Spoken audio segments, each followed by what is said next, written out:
usually seen in tournament hold'em, but Achilles bringing it out for the first time this evening. Just pack it for the beginning. He loves this. I've seen Achilles do this move before. He loves this move. He's just like, you know what? I'm short stacked.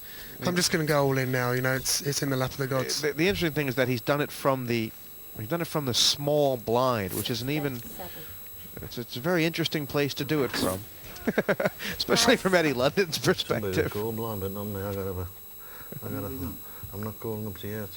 So I'm not calling. Pass. Yeah. I was in deep trouble, wasn't I? What? Okay, 52 if you're interested. God. Sets me in again. Okay guys, cards must go on the glass, I'm afraid. And it's all in on the blind for 52,000 total. Blind. We can just Blind. I'm all in out. All in. He's now run into a big hand. Yeah, I know. Well, he's in not such bad shape. He's got 2 live cards, Achilles. He was. 60-40 maybe, something like that. And this one of the reasons you don't see about the all-in blind move in the poker books. Although if the 10-4 pops, we may see it more often. It's Kalakis all in here, leading a 10 or a 4. Oh, It's trouble. it's virtually all over, isn't it? It's virtually all over. He needs a jack and a king to make a straight. Hold on. No, it's all over. That's Hold it. on. I like it. Come. Achilles Kalakis, he hung around for a long time, threatened, but in the end, Michael, he never seemed to get over that hump. The last hand, Kalakis all in the dark, and Mickey Wernick but to call with the ace-king. Once the ace popped on the flop, it was Curtainsville for Small Town. Well, Achilles, you're becoming a bit famous in the poker world for your ability to play the short stack. I mean, you just never give up. Is that your philosophy? No matter how little chips you have, you can come back? Yeah, I think when you're down to 3-handed as well, and you've got a reasonable hole cards, I think you've just got to go all in, especially blind. The blind all in. That's the Achilles Kalakis. T42, 40 years of poker experience. He's played against Doyle Brunson, Chip Reese, and all the greats, and now it's an internet qualifier taking down the master.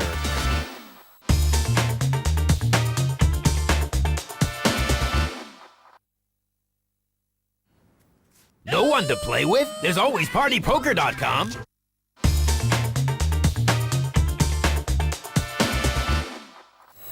Well, it's all come down to this, and if Eddie London ever wanted to make a statement to the poker world, taking down a giant such as Mickey Wernick is a good place to start.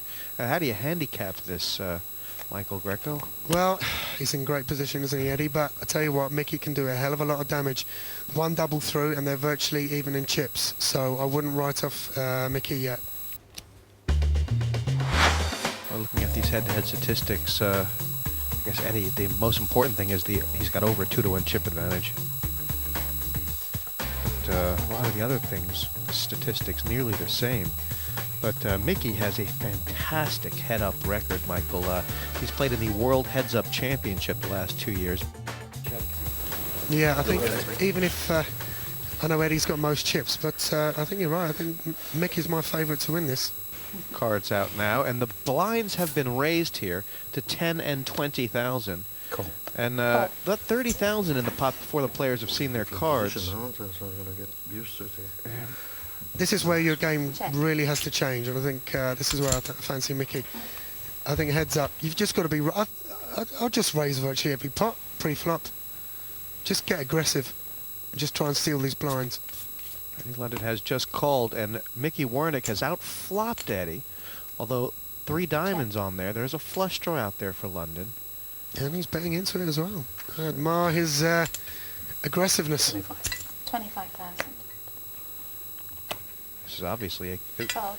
it was a very key pot there. And London taking the 5 high to glory. Did Mickey Wernick think it was possible that Eddie could have had an ace there and slow played it? Quite possibly, yeah. That's a great bet from Eddie. He's put in a big bet and he's won it. Well done. Well done. London. If he's picked a time to step it up a gear, now is the right time. It's by the time Mickey Wernick figures out that London is doing a lot of bluffing, it may be all over. Yep.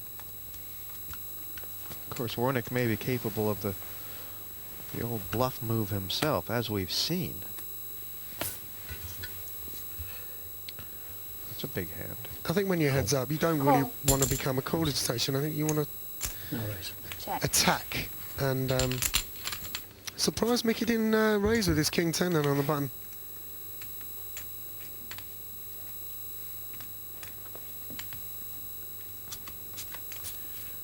Here is the flop.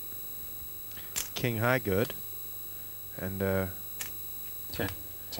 Eddie Check. wants to machine gun things. Oh, Wernick has check to 5 or an 8. Check, yeah. Yeah. That's a nice card for Mickey. There is 40,000 out there to be won. 20,000. Now does Mickey... Yeah, it's just Call. flat called. Well, Eddie London's drawing dead.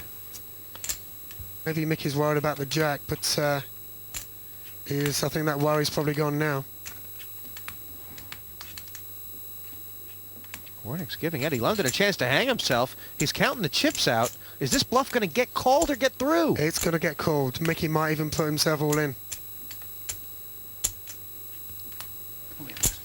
40,000. That's a big bet. It's a big bet, but Mickey's going to call this all day long, every day of the week. I cannot see Mickey putting this down. Oh, this is the pot of the tournament for Mickey Wernick. Cannot see Mickey putting this down. Stick them all in, Mick.